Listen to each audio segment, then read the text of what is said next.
Sud Radio Midi, Christine Bouillot. Alors ça c'est Pauline Esther, je ne sais pas si vous vous souvenez, ça fait un paquet d'années, Pauline Esther qui chantait « Il fait chaud », mais il fait chaud et surtout ça brûle alors que la vie reprend doucement du côté de la Gironde. Aujourd'hui on a réouvert l'accès à la dune du Pilat, c'est un moment important pour le tourisme local. Eh bien tous les regards sont tournés vers le département de l'Hérault avec, on en parlait, cet incendie qui est contenu mais pas éteint au-dessus de Montpellier, à Gignac exactement, 1000 hectares de forêt brûlée, cette végétation méditerranéenne. Alors c'est pas le seul aujourd'hui, mais on va se pencher sur l'avenir de nos forêts et comment surtout peuvent-elles avancer, en tous les cas peuvent-elles continuer à exister dans ces conditions climatiques qui sont compliquées. Éric Rigolo est avec nous, bonjour. Bonjour. Bonjour, merci d'être avec nous. Directeur de l'unité de recherche écologie des forêts méditerranéennes à l'INRAE. Les incendies de forêt s'enchaînent, tout simplement. C'est attendu, c'est logique, absolument. Ce qui est absolument, en revanche, désolant, c'est que ce département de l'Hérault est touché par un incendie de son côté aussi, et il est à nouveau criminel, encore une fois. Alors, c'est pas systématiquement le cas, mais quand c'est effectivement avéré que l'incendie est criminel, c'est tout à fait déplorable parce qu'on a suffisamment de causes accidentelles pour que la malveillance ne vienne pas rajouter malheureusement son lot assez sinistre. Oui. C'est en plus une végétation méditerranéenne, je dirais, qui est encore plus fragile que la forêt de Pin des Landes, où on est sur les mêmes échelles.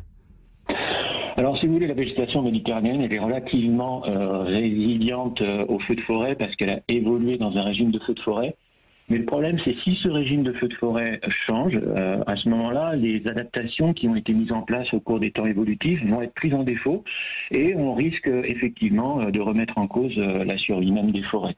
Donc, le cause d'Omlas, qui est en train de brûler dans l'Hérault, qui a terminé de brûler cette nuit, et j'espère que ça ne reprendra pas, c'est un lieu où le silvopastoralisme, le pastoralisme et les feux pastoraux ont toujours existé, et finalement, cette végétation s'est adaptée à cette pression de feu, mais des grands incendies de forêt comme on en a dans des conditions extrêmes d'aujourd'hui, c'est beaucoup plus sévère, et là, le risque, c'est que la végétation, effectivement, ne s'en remette pas. Alors, l'état de la forêt aujourd'hui, vous l'observez depuis des années. Beaucoup disent la superficie des forêts augmente en France, mais elle augmente pas partout de la même façon et avec les mêmes bois. Alors effectivement, aussi paradoxal que ça puisse paraître, la forêt est en extension en France, et en particulier en région méditerranéenne, c'est une expansion spontanée liée à la déprise agricole, avec un gain, une colonisation finalement de la forêt petit à petit, d'abord des friches, ensuite des pré-bois, puis finalement une vraie forêt, dans des terres agricoles abandonnées. Et par conséquent, malgré la pression des incendies, les surfaces forestières augmentent en France encore. Oui, tout à fait. Pour ce qui en est de la forêt méditerranéenne aujourd'hui, quels sont les moyens de la régénérer? Parce que l'ironie de l'histoire du côté de Gignac, c'est que le feu a pu être en partie, en tous les cas c'était l'espoir des pompiers, s'arrêter parce qu'il allait rencontrer une zone qui avait déjà brûlé il y a quelques années. Alors, ce sont effectivement des zones qui brûlent fréquemment, je dirais même trop fréquemment, et peut-être que sur ces zones, la végétation va régresser vers un stade de garrigue qui finalement n'est pas une forêt, c'est quelques arbres parsemés, quelques bosquets parsemés, mais ce n'est pas une forêt constituée. Ça, c'est le risque que l'on a lorsque les feux sont trop fréquents. Un grand incendie a déjà parcouru cette zone il y a une quarantaine d'années, et là, on avait donc 40 ans de reconstitution qui allait très lentement vers une forêt qui n'était pas encore là et qui finalement va être remise à zéro. On repart 40 ans en arrière avec une garrigue brûlée qui remettra énormément de temps pour éventuellement faire une forêt. Donc la fréquence des feux est vraiment la question qui pose problème pour la régénération de la forêt. Oui, c'est une vraie question. La semaine dernière, Emmanuel Macron s'est rendu du côté de la Gironde, rencontrer les élus, les pompiers, etc. Il a promis que la forêt allait être replantée, qu'on allait faire autrement. Ça veut dire quoi ? Alors, on a plusieurs modalités de reconstitution de forêt après incendie. Il faut reconnaître que dans la région méditerranéenne, c'est uniquement une reconstitution spontanée. On va intervenir pour des situations d'urgence, des bois qui risquent de tomber sur des chemins ou des routes. Donc, de manière très localisée, on va faire des travaux pour protéger les sols qui risqueraient de couler aux premières pluies d'automne. Mais globalement, la forêt va se reconstituer grâce à ses ressources naturelles, sans plantation. C'est tout à fait le contraire dans les Landes de Gascogne, où la tradition des sylviculteurs du sud-ouest est de replanter systématiquement. Et il est fort à parier qu'après les grands incendies qu'on a connus la semaine dernière, l'ensemble de la zone soit replantée. Puisque c'est une vraie économie, c'est une économie à part entière, hein, donc on comprend qu'effectivement on retrouve ça. Mais reboiser avec le réchauffement climatique, est-ce qu'il y a des modifications à envisager? Alors ça, c'est vraiment les grandes questions qui traversent le monde de la forêt, de la filière bois et de la recherche dans le domaine de la forêt, de savoir quelle forêt il faut préparer pour dans 50 ou 100 ans, puisque finalement la forêt a une très longue durée de vie. C'est aujourd'hui qu'on fait les choix de la forêt adulte de demain. Donc quand on a une perturbation de type tempête ou sécheresse ou mortalité suite à l'incendie, la question arrive en urgence, mais c'est le métier du forestier que de se poser en permanence cette question, parce que partout dans ces forêts, on est aussi en phase de régénération.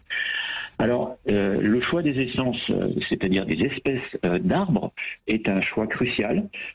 Savoir si il faut replanter les essences qui existent déjà sur une zone parce qu'elles sont très adaptées et au sol, et au climat, aux conditions environnementales locales, ou si on peut se permettre d'apporter des essences qui viendraient de plus au sud, de zones plus sèches, par exemple apporter le caroubier du Maroc en région méditerranéenne, ou faire monter plus au nord en France des espèces méditerranéennes qui seraient adaptées au futur climat méditerranéen que connaîtrait par exemple le centre de la France dans 50 ans. Voilà toutes les problématiques auxquelles sont confrontés les forestiers aujourd'hui. Augustin. Absolument, vous prônez le retour à une technique vieille comme le monde, le brûlage dirigé. Expliquez-nous, parce que ça peut paraître contre-intuitif. Effectivement, ça peut paraître contre-intuitif d'utiliser le feu pour lutter contre le feu, en l'occurrence pour faire de la prévention, c'est-à-dire du débroussaillement. Alors, je dirais tout de suite en introduction que le brûlage dirigé n'est pas l'unique outil de débroussaillement. Si le débroussaillement est effectivement une des solutions clés pour la prévention des incendies de forêt, il doit être généralisé, il doit être intensifié, on doit préparer pendant l'hiver toutes les saisons d'été qui suivront. Par contre, le brûlage dirigé, ce n'est que l'une des techniques, des outils qui sont dans la palette du forestier pour faire ce débroussaillement. Il est possible, effectivement, d'utiliser le feu l'hiver, un petit feu d'hiver très doux qui va descendre doucement sous les arbres en consommant le sous-bois, mais sans endommager les arbres, bien au contraire, en favorisant leur survie l'été si un incendie passe. Parce qu'une fois que le feu est passé l'hiver, l'incendie passera peut-être l'été, mais beaucoup moins intensément, et en tout cas, probablement sans tuer des arbres. Alors Éric Rigolo, je rappelle que vous êtes le directeur de l'unité de recherche écologie des forêts méditerranéennes à l'INRAE. On parle beaucoup des incendies, là, en ce moment, et comment derrière rebondir. Mais est-ce qu'on a les bons outils pour lutter contre ces feux importants?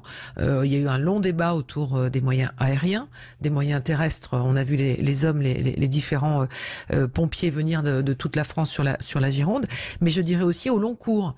Hein, on sait qu'il y a eu des pertes de postes à l'Office national des forêts. Je ne sais pas si tout ça est lié. Mais est-ce que du coup, on a vraiment les moyens en France de protéger et de lutter contre les incendies de nos forêts?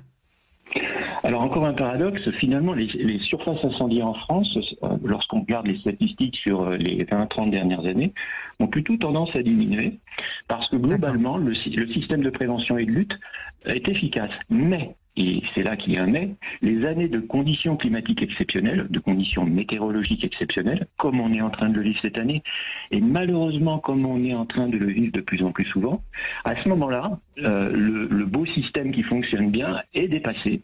Et effectivement, on a des feux qui dérapent et des feux qui deviennent des très grands feux.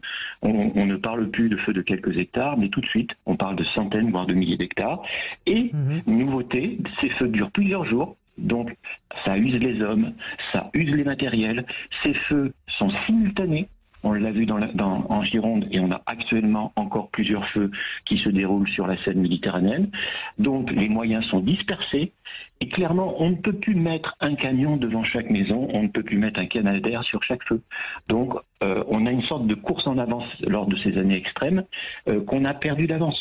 Et par conséquent, je reviens sur mon message initial, c'est avant la bataille qu'on prépare une bataille qu'on veut gagner. Donc c'est du débroussaillement, c'est de la prévention qu'il faut faire pendant la période de calme, c'est-à-dire pendant l'hiver. Il faut respecter l'obligation légale de débroussaillement, c'est-à-dire la protection des maisons qui sont à l'interface avec les massifs forestiers sensibles au feu. Si toutes ces maisons étaient correctement débroussaillées, les pompiers utiliseraient beaucoup moins de moyens pour protéger les lisières comme autour du feu de Meulas, qui est une colline entourée de massifs, de zones urbanisées. Donc cette prévention, c'est vraiment la clé, parce qu'on ne pourra pas augmenter à l'infini les moyens de secours le jour où la crise est là. Alors vous parlez des moyens de prévention. Il y a 15 jours, on recevait sur cette même antenne, dans cette émission, l'ancien député écologiste des Bouches-du-Rhône qui nous disait qu'il y avait à peu près 500 000 habitations qui se retrouvaient dans des zones à fort risque d'incendie. Et au même titre que pour le trait de côte, en tous les cas pour le risque de submersion et le risque d'être touché par une tempête pour le littoral, il allait peut-être falloir envisager de réfléchir à l'urbanisation. C'est votre point de vue également, Éric Rigolo? C'est une donnée qui est malheureusement exacte. 500 000 maisons à l'interface des forêts sur la région méditerranéenne de Nice à Perpignan, ça paraît énorme, mais c'est une réalité. Et chaque jour, il s'en construit de nouvelles. Donc il est clair qu'il faut prendre en compte dans les documents d'urbanisme le risque feu de forêt en régulant la construction à l'interface des forêts ou dans les forêts. Et c'est pour ça que les plans de prévention des risques permettent d'opérer cette régulation à l'échelle des communes. Et de ce point de vue, cet enjeu qu'est l'avancée de l'urbanisation est vraiment un facteur aggravant sur le risque feu de forêt, parce que ça mobilise tous les moyens et c'est aussi des sources de mise à feu, parce que l'activité humaine qui se trouve autour de ces maisons est évidemment source d'accidents et source de mise à feu. Et dernière chose, on attend le rapport sur la forêt qui doit être remis au Sénat, si j'ai bien compris, au début, dans l'été, justement. Nous y travaillons, nous sommes en relation avec les inspecteurs généraux chargés par les trois ministères, agriculture, écologie et intérieur, de produire des propositions, et notamment en termes d'amélioration de l'indice de risque de forêt, parce que la clé, c'est quand même d'avoir un bon indice de risque. À partir de là, on peut déterminer à l'avance. Quand vous dites indice de risque, c'est-à-dire on peut anticiper, on peut prépositionner des hommes, par exemple. C'est exactement pour ça. Une semaine à l'avance, si on sait que le risque va être très élevé sur une zone donnée, on va prédispositionner des moyens et on va préparer des colonnes de renfort et on va armer la flotte aérienne. Donc avoir un très bon indice de risque qui ne fasse pas d'erreur sur le dire du risque en termes de sévérité, c'est fondamental. Donc on travaille, nous, à INRAE sur ces questions-là. On va produire un rapport pour les sénateurs et pour les inspecteurs généraux pour essayer d'améliorer cet indice de risque en collaboration avec l'ONF, Météo France et l'Institut géographique national. Donc la recherche est main dans la main avec l'opérationnel pour essayer d'apporter des solutions pour juguler ces problèmes de feu qui vont de plus en plus sévères d'année en année. Merci infiniment, Éric Rigolo, d'avoir été avec nous sur Sud Radio, directeur de l'unité de recherche écologie des forêts méditerranéennes au sein de l'INRAE. Et donc, on en reparlera de ce rapport avec les préconisations qui seront faites d'ici quelques semaines. Merci beaucoup. Merci à vous. Et on reste dans la métaphore, notre France brûle et on regarde ailleurs. Cette crise sanitaire qui attise évidemment toutes les crispations et les médecins en font les frais, évidemment. Et les chiffres sont en très très forte hausse. On va en parler dans un instant avec notre invité, le docteur Advan.